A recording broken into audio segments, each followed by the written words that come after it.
Today we will do the topic virtual functions. Let's understand what are virtual functions. We know that runtime polymorphism is achieved when the objects of different class in the class hierarchy respond to the same function call each in its own way. मतलब हमने polymorphism को पहले पढ़ा था. Polymorphism क्या होता है? Poly means many, morphism means forms. एक से ज़्यादा फॉर्म में किसी एक ही फंक्शन को सेम नेम के साथ यूज़ करने को पॉलीमॉर्फिज्म कहते हैं. To invoke same named function मतलब एक ही जैसे नेम्ड फंक्शन को present both in the base and derived classes.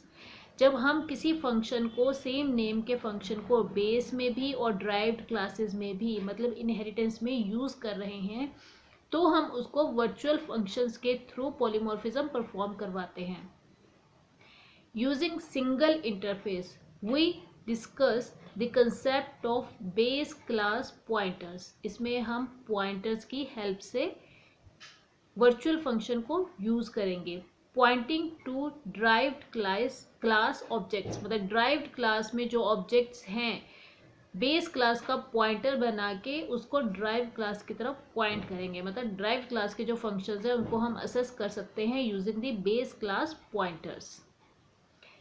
आगे हम प्रैक्टिकल में इसको देखेंगे. पहले हम थ्योरी अंडरस्टैंड कर लेते हैं.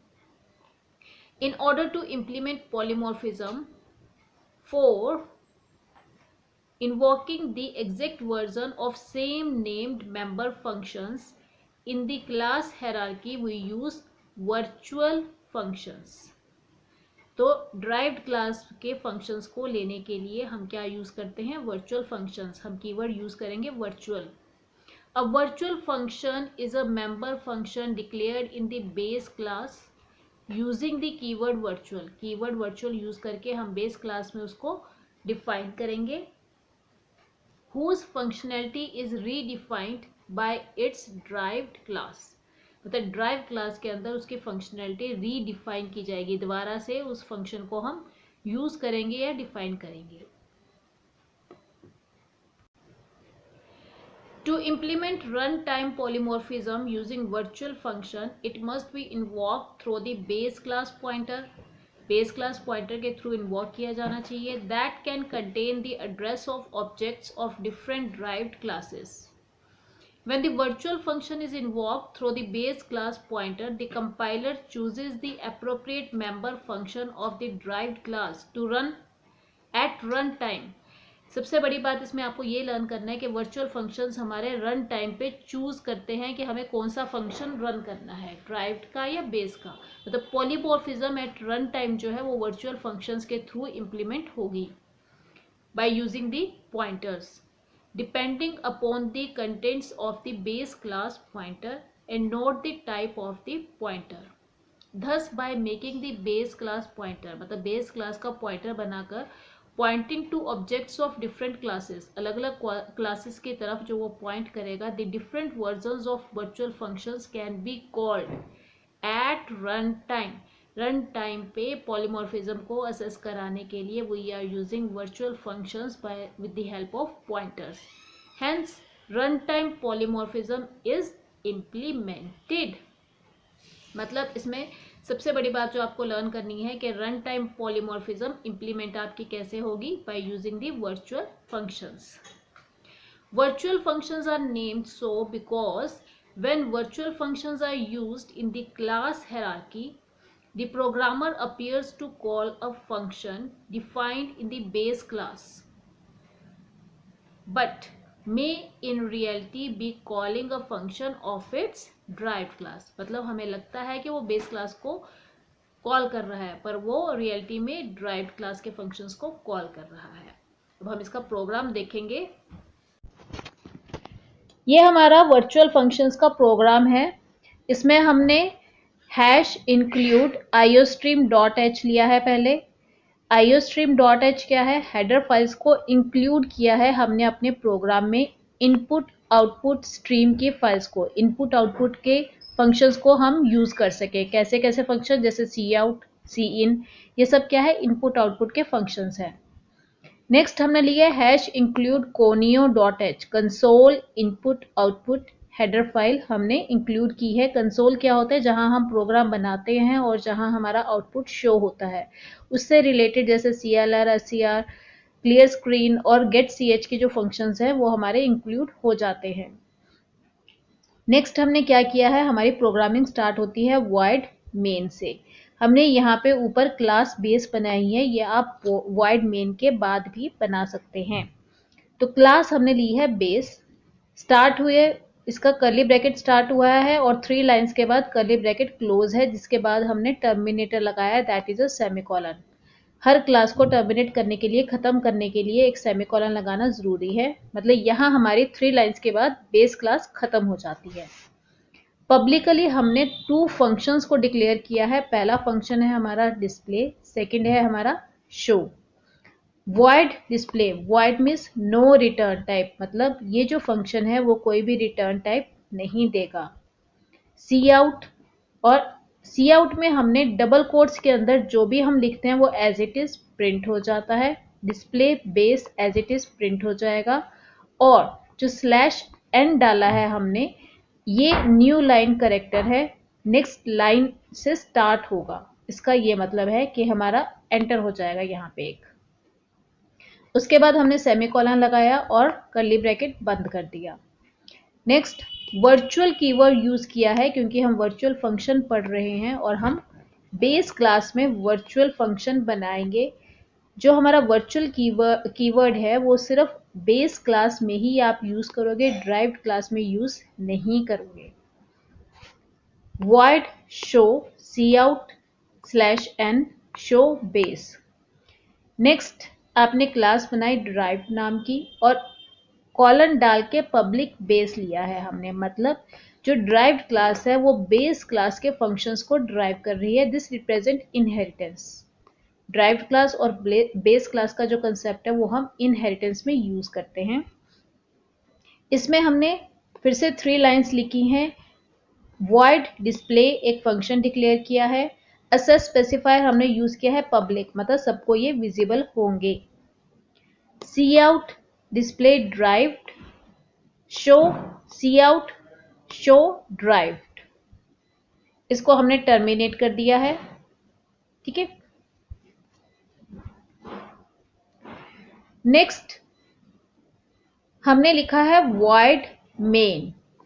void main से हमारी प्रोग्रामिंग स्टार्ट होती है। जब हम Alt F9 और Control F9 करते हैं एरर्स को फाइंड आउट करने के लिए, तो हमारी प्रोग्रामिंग, ऊपर हम कितनी मर्जी क्लासेस बना लें, पर हमारी प्रोग्रामिंग जो कंपाइल टाइम पे कंपाइलर सबसे पहले void main फंक्शन को ढूंढता है और इसी से ही हमारी फंक्शनिंग स्टार्ट होती है। void का मतलब होता है नो रिटर्न टाइप। मेन हमारा एक फंक्शन है जो कि कोई भी वैल्यू रिटर्न नहीं करता और हमने इसको फंक्शन बनाया है। इसकी बॉडी स्टार्ट हुई है, सबसे पहले हमने CLR SCR लिखा है, क्लियर स्क्रीन। ये भी एक फंक्शन है जो कि conio डॉट एच में एक्सप्लेन किया गया है, तो वो अपने आप ही पिछले प्रोग्राम का किया हुआ जो भी आपका काम है उसको क्लियर करके आपको इस प्रोग्राम का रिजल्ट दिखाएगा। बेस बी, ये क्या किया है, जो हमने ऊपर बेस क्लास बनाई थी उसका हमने एक ऑब्जेक्ट बनाया है बी, कोई भी नेम दे सकते हो आप, ओ बी भी लिख सकते हो। ड्राइव्ड डी, ड्राइव्ड क्लास का भी हमने एक ऑब्जेक्ट बनाया है डी, टर्मिनेट किया है सेमीकोलन से। बेस स्टार BPTR, अब ये क्या है, स्टार BPTR क्या बनाया है, इसने एक पॉइंटर बनाया है। पॉइंट स्टार मीन्स पॉइंटर बनाया है।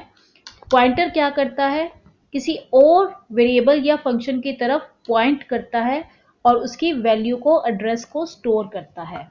तो यहाँ पे वर्चुअल फंक्शन में आपको एक चीज क्लियर करनी है, नोट करनी है कि आप जब भी पॉइंटर बनाओगे ड्राइव्ड क्लास का नहीं बनाओगे, you will make it only of base class.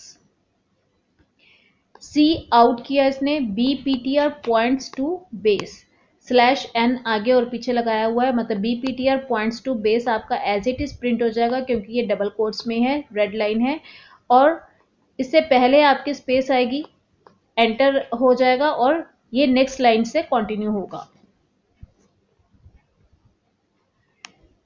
इसके बाद BPTR पॉइंट्स टू बेस के बाद BPTR is equal to ampersand b. जो एंड आप इंग्लिश में पढ़ते हो, इसको कंप्यूटर की लैंग्वेज में एम्परसेंट कहा जाता है। और बी हमने बेस क्लास का ऑब्जेक्ट बनाया था। ऑब्जेक्ट का एड्रेस, जो BPTR पॉइंटर बनाया था हमने बेस क्लास का, उसका एड्रेस BPTR में जाके स्टोर हो जाएगा। अभी मैंने आपको बताया था पॉइंटर क्या करता है, एड्रेस स्टोर करता है। यहाँ पे हमने बेस क्लास के ऑब्जेक्ट का एड्रेस पॉइंटर में स्टोर कर दिया है। नेक्स्ट लाइन में BPTR पॉइंट कर रहा है डिस्प्ले की तरफ। यहाँ पे आपका डिस्प्ले जो है वो कॉल होगा फंक्शन। BPTR शो फंक्शन को कॉल कर रहा है पॉइंटर। मतलब वर्चुअल फंक्शन में पॉइंटर की हेल्प से ही आप फंक्शंस को कॉल करेंगे। Cout BPTR points to derived class, ये एज इट इज प्रिंट हो जाएगा। BPTR is equal to ampersand d. अब हमने यहाँ पे पॉइंटर बनाया है डी का। ऊपर हम जब स्टार BPTR लेंगे वो सिर्फ हम बेस क्लास का लेंगे। अब बेस क्लास का हमने एक पॉइंटर बनाया है, वो एड्रेस बेस का भी स्टोर कर सकता है और ड्राइव्ड का भी। तो डी का हम पॉइंटर नहीं बनाएंगे, ये सिर्फ इसी पॉइंटर में अपना एड्रेस स्टोर करा देगा। BPTR डिस्प्ले, अब ड्राइव्ड क्लास के भी डिस्प्ले और शो फंक्शन को हमने कॉल किया है। उसके बाद गेट ch और हमारा मेन फंक्शन जो है वो खत्म हो गया है। इतना सा ही आपका ये प्रोग्राम है। ये आपका क्या है, result. BPTR points to base, ये एज इट इज प्रिंट हुआ है। डिस्प्ले फंक्शन कॉल किया था, फिर हमने शो फंक्शन कॉल किया था। Next BPTR points to derived, ये डिस्प्ले फंक्शन बेस का हमने कॉल किया था और शो फंक्शन हमारा ड्राइव्ड का डिस्प्ले होगा यहाँ पे। ये कुछ रूल्स हैं जो आपको माइंड में रखने हैं, rules of virtual function. The virtual function should not be static. आपको ये चीज याद रखनी है कि रन टाइम पे ही इंप्लीमेंट होगा virtual function. Run time polymorphism को हम वर्चुअल फंक्शंस के थ्रू इंप्लीमेंट करवाएंगे और ये स्टैटिक फंक्शंस के लिए नहीं है। It must be member of some class, किसी न किसी क्लास का मेंबर होना चाहिए। A virtual function can be declared as friend for another class, इसको फ्रेंड भी डिक्लेयर कर सकते हैं हम। Constructors can not be declared as virtual but destructors can be declared as virtual. ये चीज आपको याद रखनी है कि कंस्ट्रक्टर को हम वर्चुअल कभी भी डिक्लेयर नहीं करेंगे, डिस्ट्रक्टर्स को आप कर सकते हो। They can be assessed by using pointer object, pointer object को ही यूज करके हम इनको असेस करेंगे। The prototype of the base class version of virtual function and derived class function prototype must be identical, दोनों क्या होने चाहिए, सेम होने चाहिए। Base pointer can point two any type of derived object. Base का हमने pointer बनाया था, स्टार BPTR जो बनाया था बेस का बनाया था, ड्राइव्ड का हम नहीं बनाएंगे। But derived pointer can not point two base class object, इसलिए हम बेस का ही पॉइंटर बनाएंगे, ड्राइव्ड का नहीं बनाएंगे। If virtual function is defined in base class, it need not be redefined in derived class. जो वर्चुअल फंक्शन है वो आपको बेस क्लास में अगर आपने डिफाइन कर दिया है तो उसको derived क्लास में दोबारा रीडिफाइन आप नहीं करोगे।